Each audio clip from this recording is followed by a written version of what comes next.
Hola, hoy hablaremos de metales. Para empezar, trataremos el tema del reciclaje de metales. A medida que los recursos naturales se están reduciendo o directamente agotando, las tecnologías para sacar el máximo provecho de la chatarra o los residuos metálicos se están perfeccionando. Os mostraremos algunos ejemplos.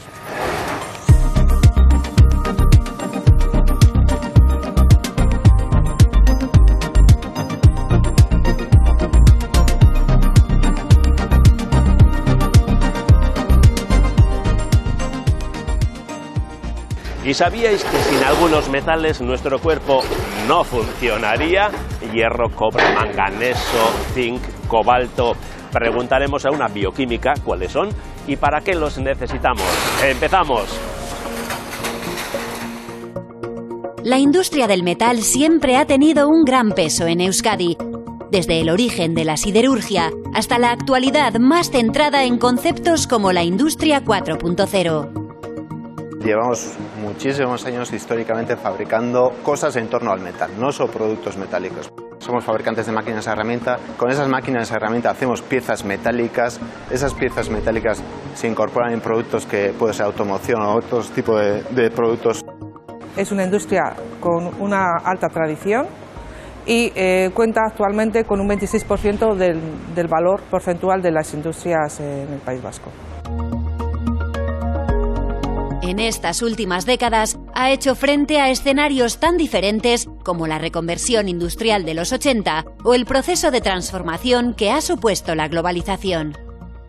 En pleno siglo XXI, la oferta y la demanda no se entienden sin conceptos como la sostenibilidad, el medio ambiente y la economía circular. Por un lado está la calidad. Cada vez más se están exigiendo estándares de calidad más altos en términos de mejores o mayores propiedades de durabilidad, ligereza, sostenibilidad. Y por otra parte, reducir también la dependencia que tenemos de terceros países para obtener esos metales estratégicos que van a ser necesarios en la transición ecológica en la que estamos inmersos. La descarbonización, la falta de materiales y las nuevas regulaciones que exigen crear productos más sostenibles y reciclados están llevando al sector a un nuevo paradigma industrial.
Los metales se consideran materiales 100% reciclables, ya que la mayoría de ellos son recuperables de manera efectiva en un proceso de fusión.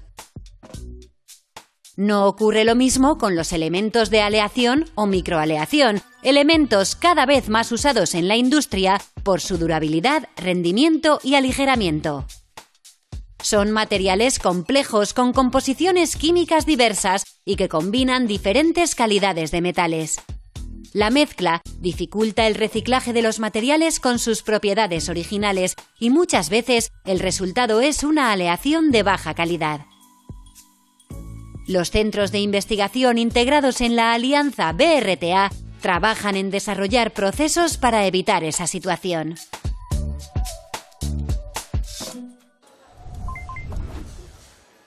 En la unidad de sistemas autónomos inteligentes estamos enfocándonos en ser capaces de diferenciar metales no férricos, o sea, lo que no es hierro, con sistemas de visión. Con software desarrollado por nosotros, con una foto somos capaces de diferenciar en esa foto pues hasta 8 o 9 diferentes tipos de metales.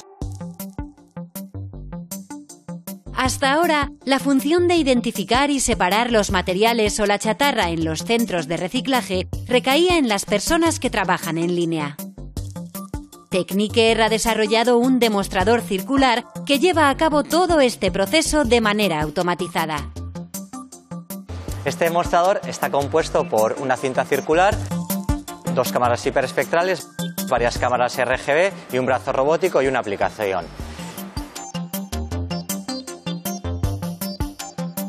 Las cámaras de imagen hiperespectral ofrecen información de cómo se refleja la luz sobre la superficie de un material. Como cada material refleja la luz de manera distinta y mediante el entrenamiento con inteligencia artificial, es posible identificar el material en cuestión. Con esta tecnología, se puede utilizar en distintos casos de uso. Por ejemplo, uno típico es que pase por una cinta distinto tipo de fracción férrica y que hayan entrado distintos elementos indeseados, pues por ejemplo cobre, zinc, y que no interesa que eso entre al proceso de producción porque los materiales que se generen serán de peor calidad si entran estos elementos indeseados. Entonces, gracias a esta cámara vamos a ser capaces de detectar estos materiales.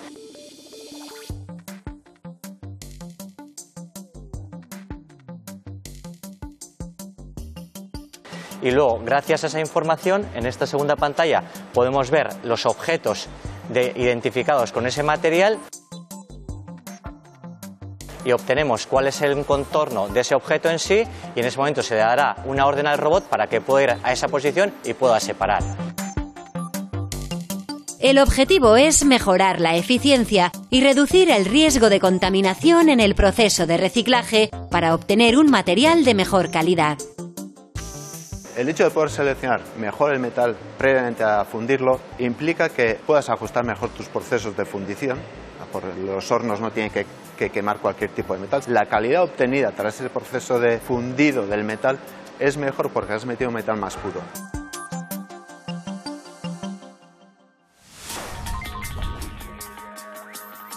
Los materiales metálicos ofrecen mejores propiedades mecánicas y mejores prestaciones, y se utilizan en casi todas las industrias. En aeronáutica, automoción, la eólica.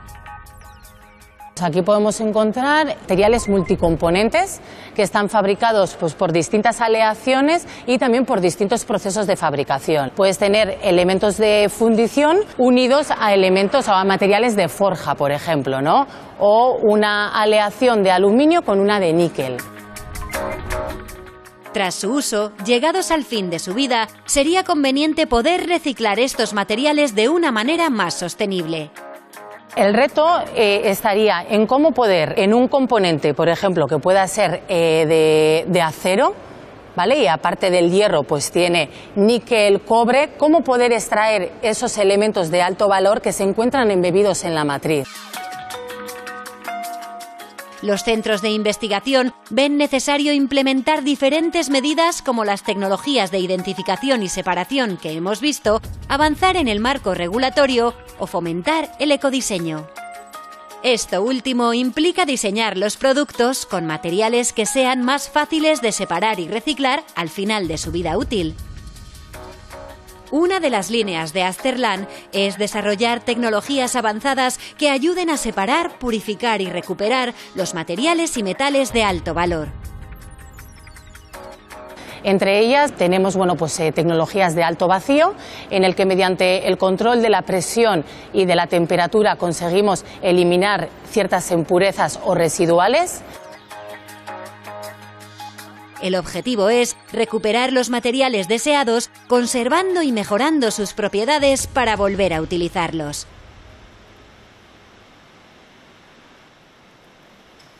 Nosotros lo que tenemos aquí es aluminio, que es material reciclado. Hemos introducido este aluminio dentro del horno, lo hemos fundido y ahora lo que tenemos que hacer es los tratamientos del metal líquido. Tenemos primero que, mediante adiciones, como tenemos ahí, unas varillas y unos lingotitos, lo que hacemos es ajustar la composición química a nuestro objetivo.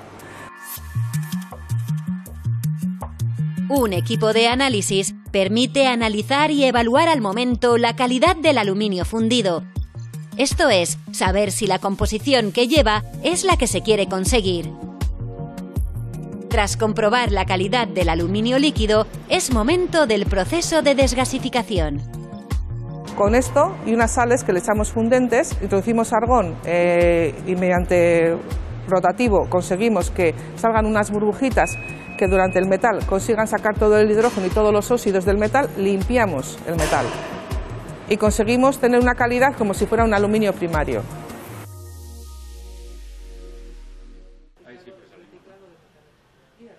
El laboratorio de ensayos mecánicos ayuda a validar los productos fabricados con material reciclado. La máquina de tracción evalúa la resistencia mecánica del material, estirándolo hasta romperlo. Ese es el reto, demostrar que es posible fabricar aleaciones aeronáuticas partiendo de chatarra de aeronáutica si se hacen las cosas bien. ¿Y cómo hay que hacerlo? Para conseguir esos materiales que tengan unas propiedades mecánicas y tengan una calidad que te permita utilizarlo otra vez para ir en un avión.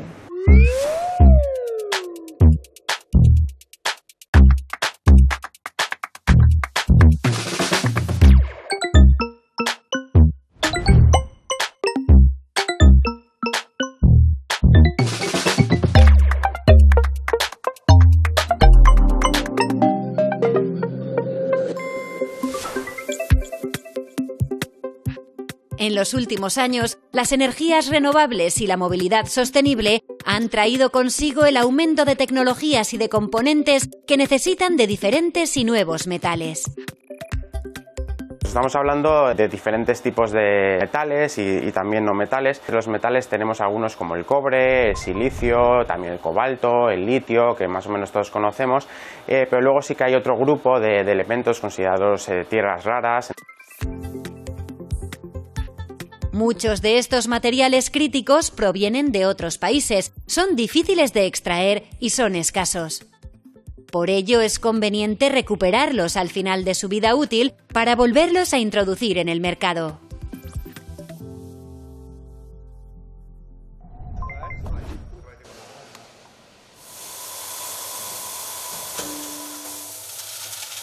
Tecnalia lleva tiempo desarrollando tecnologías para recuperar algunos de esos elementos críticos. Es el caso de las baterías de litio de los coches eléctricos. Toda la cadena de reciclaje, digamos, de ese tipo de componentes y más en concreto de las baterías de iones de litio, pues consta de 4 etapas principales. La primera de ellas sería lo que es la descarga, para quitar toda esa carga remanente que tienen las baterías y su desmantelamiento seguro hasta el nivel unitario, que es la celda. Luego iríamos a la fase de pretratamiento. En esta segunda etapa, uno de los primeros pasos es triturar la celda para fragmentarla en trozos más pequeños. La llamada cámara de guantes permite manipular este material en vacío.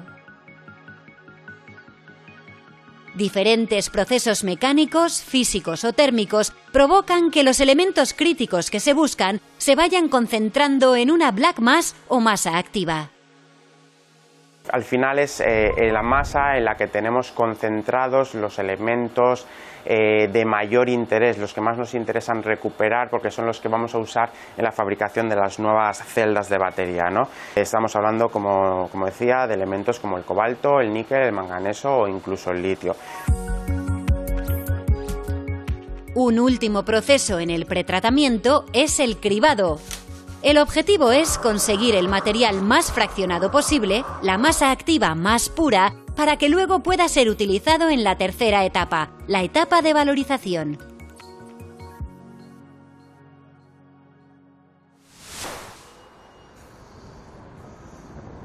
La Unión Europea está tramitando nuevas regulaciones que afectan a los metales críticos.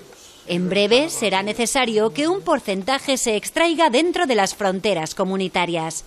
De ahí la importancia de desarrollar tecnologías que faciliten la reutilización de estos materiales.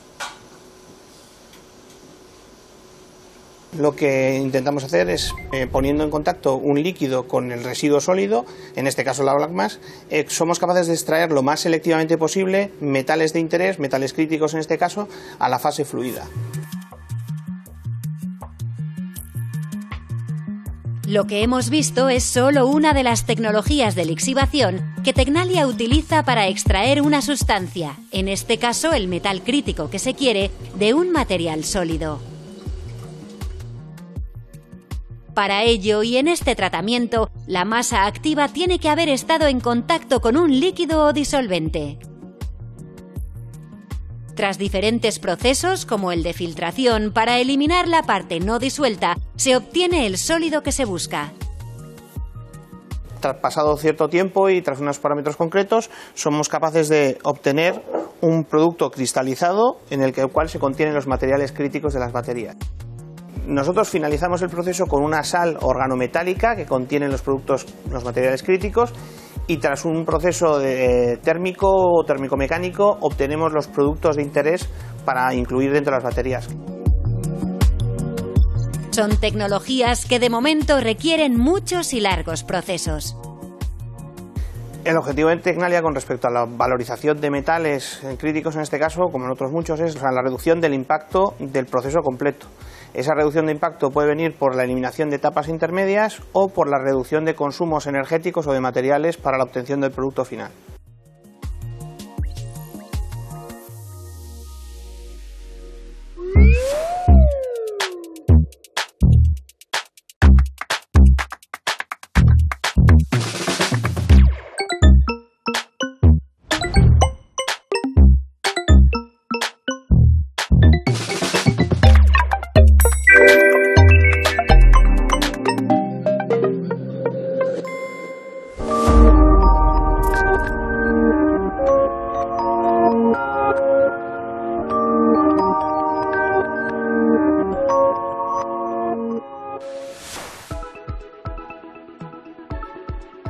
Así es nuestra biología. El cuerpo humano precisa de minerales esenciales para vivir. Algunos se encuentran en cantidades muy pequeñas, sin embargo, su presencia es esencial para el correcto funcionamiento del organismo. Se trata de los oligoelementos, algunos de los cuales son metales. Hemos acudido a la bioquímica Lidia Arana Urbieta para que nos explique por qué son esenciales estos metales. Kaixo, Lide. Kaixo, bueno, tú eres joven, tal vez no te acuerdes de una canción que decía soy metálico y seguía, ¿no? Pero un poco metálicos sí que somos, ¿no? En parte sí, se puede ¿no? decir que sí, que nos hacen falta para vivir. ¿Hasta qué punto somos metálicos? Pues una parte muy pequeña, Ajá. en porcentaje muy pequeño, pero esos elementos traza son esenciales para la vida como la entendemos. Los en nuestro necesitamos, organismo. iba a decir, si no nos moriríamos. Literalmente. Sí, literalmente, Sí. ¿no? Los necesitamos para vivir. Sí, sí. Las funciones básicas de nuestras células requieren esos metales. Bueno, empezamos poniendo unos ejemplos, ¿no? A la gente seguramente le habrá venido a la cabeza el hierro, lo necesitamos. El hierro, sí, sí. ¿no? El hierro es esencial, bueno, yo creo que casi todo el mundo conoce la proteína hemoglobina, es parte esencial de su actividad. Sin ese hierro no es capaz de unir moléculas de oxígeno y por lo tanto no podríamos transportar el oxígeno por el cuerpo. ¿Es tal vez el hierro el metal más importante que necesitamos? Yo diría los metales, el que tenemos en mayor cantidad, pero bueno, hay otros que igual, aunque no tengamos tantos, tienen una función también muy relevante. Ajá, ¿por ejemplo? Por ejemplo, el zinc, se estima así estadísticamente que como un 10% de nuestras proteínas requieren algún átomo de zinc. Para su síntesis, para su función. Para que la proteína funcione necesita una parte que es un ion metálico, en este caso zinc, para poder actuar.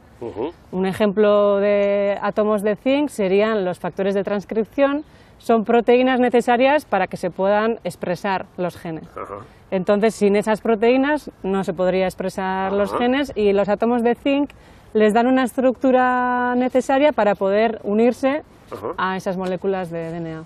Más ejemplos. Otro metal esencial sería el cobre. El cobre también pues es parte importante de muchas enzimas que tienen una actividad, catalizan reacciones. Y un ejemplo de enzima muy relevante sería uno que forma parte de lo que se llama respiración celular. Es el transporte de electrones que se da para poder conseguir energía en las células. Y el cobre es parte esencial del último pasito de ese transporte de electrones. Entonces, sin esos átomos de cobre, pues no podríamos vivir, ¿no? Obtener energía. Y otro ejemplo de cobre también es muy relevante en enzimas para reducir el nivel de estrés oxidativo. Por lo tanto, pues también toma parte en esa regulación del estrés oxidativo y por lo tanto pues es muy importante. ¿Se podría decir que casi todas nuestras funciones vitales necesitan de los metales? ¿O hay algunas que podrían funcionar sin metales? Alguna habrá seguramente, pero bueno, aún así sin estas dos que hemos comentado, bueno, no podríamos obtener oxígeno y por otro lado utilizar ese oxígeno para conseguir energía. Por lo tanto, ya sin energía ya de ahí para adelante no tenemos nada que hacer. No hay nada que hacer, ¿no? Bueno, ¿cuántos metales necesitamos? Hemos puesto varios ejemplos, pero... Pues hay una lista de metales que se consideran esenciales, pues eso, hierro, zinc, cobre, cobalto, selenio, hay unos cuantos sí que son necesarios. El cobalto, por ejemplo, es parte esencial de la vitamina B12. ¿Y la vitamina B12 la necesitamos para...? La vitamina B12 la necesitamos para sintetizar ácidos nucleicos. Por lo tanto, no podríamos duplicar nuestro contenido genético y no podríamos crecer o reproducir las células. Se consideran esenciales aquellos metales cuya falta conlleva enfermedades carenciales que pueden corregirse aumentando su ingesta. Además, estos elementos tienen una función en el organismo que no puede desempeñar ningún otro elemento. El papel del hierro y del zinc ha quedado claro, pero la lista de metales esenciales es larga. Calcio, magnesio, potasio, cobalto, cromo... Todos los órganos del cuerpo necesitan algún metal para funcionar adecuadamente. Por ejemplo, el cerebro precisa de magnesio para llevar a cabo las conexiones entre las neuronas, y un déficit de este conlleva pérdida de memoria y dificultad en el aprendizaje. El magnesio también juega un papel importante en el páncreas y junto con el cromo ayuda a proteger contra la resistencia a la insulina, entre otras funciones. Además de contribuir a la formación y mantenimiento de huesos y dientes, el calcio está presente en numerosas funciones metabólicas. Por ejemplo, contribuye en la contracción de los músculos y es necesario para la coagulación de la sangre. Estos no son más que algunos ejemplos. Aunque estos metales son imprescindibles para el buen funcionamiento del organismo, el cuerpo no es capaz de generarlos y tienen que adquirirse a través de la alimentación. En todo caso, aquí también funciona eso de que la cantidad es lo importante, ¿no? De un cierto nivel hacia abajo enfermamos, ¿no? Sin hierro tenemos anemia, pero demasiado metal tampoco es bueno, ¿no? Eso es. Siguiendo con el ejemplo del hierro, demasiado hierro se acumula en los tejidos y genera reacciones negativas o patologías. Sería un poco lo que ocurre también con la glucosa, ¿no? Poca glucosa es malo, mucha glucosa también. Ocurre lo mismo con los metales. Por ejemplo, con el zinc, se sabe que si tomamos poco zinc o tenemos poca cantidad de zinc, el sistema inmune se debilita. Pero si tomamos demasiado, también es un problema para el sistema inmune también. Por lo tanto, siempre es importante un poco mantener esa concentración necesaria. Has comentado el concepto de metales esenciales, ¿no? Pero hay otros metales, me refiero a los metales pesados, por ejemplo, que nos hacen enfermar directamente, son tóxicos para nuestro cuerpo, ¿no? Con esos hay que tener especialmente cuidado, ¿no? Sí, bueno, la gente ya suele poner atención, pues no sé, mercurio, el plomo, el arsénico, son venenos cadmio. Directamente, ¿no? Sí, yo creo que hay... En cierta medida. La gente está preocupada con el arroz, que tiene mucho arsénico. Para alimentar bebés, pues cuidado con el mercurio, etcétera. El pescado que acumula el mercurio. Sí, esos metales lo que se estima es que no tienen un efecto beneficioso, pero sí un efecto negativo.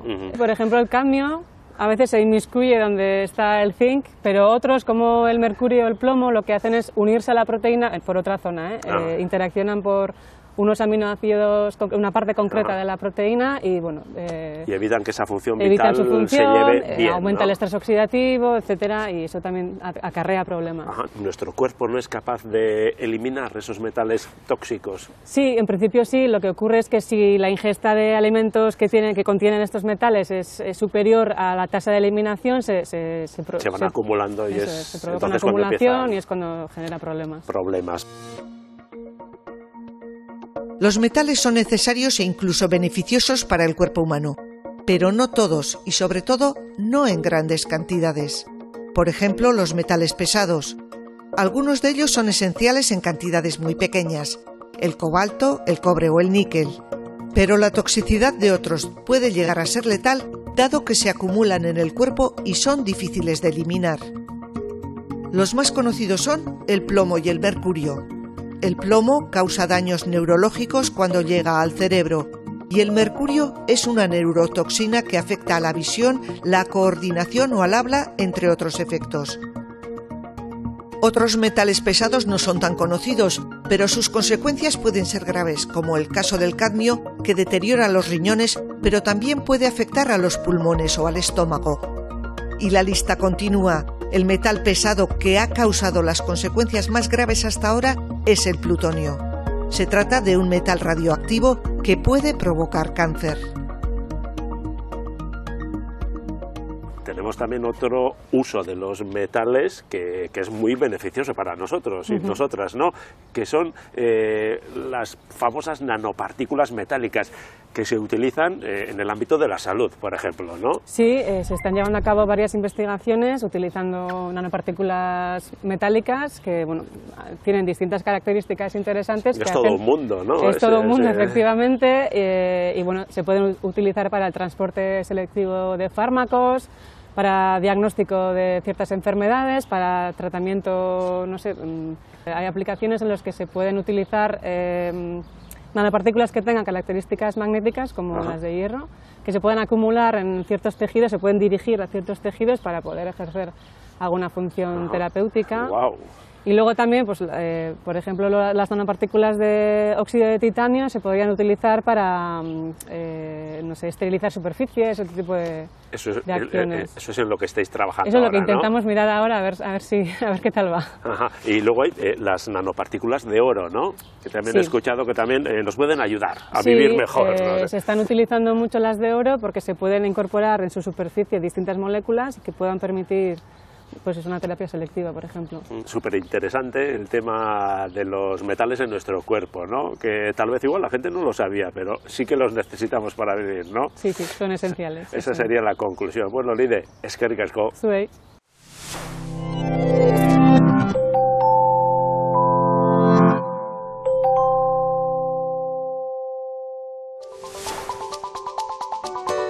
El programa de la semana que viene será especial, uno de esos que solamente se dan cada 25 años. No es broma. Sí, bueno, bienvenida, Sok. Para celebrar el 25 aniversario de Tecnópolis, nos trasladaremos a Alemania. Normalmente en este tipo de celebraciones se suele mirar hacia atrás, pero en esta ocasión hemos pensado mirar hacia adelante y muy lejos, el espacio.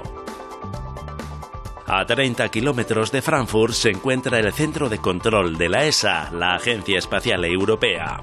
Desde allí se dirigen y controlan las expediciones que ahora mismo están explorando el espacio a miles, millones de kilómetros. Se suele decir que el futuro está en el espacio. Nos lo contarán científicas y científicos del País Vasco que trabajan allí. Hasta la semana que viene. Agur.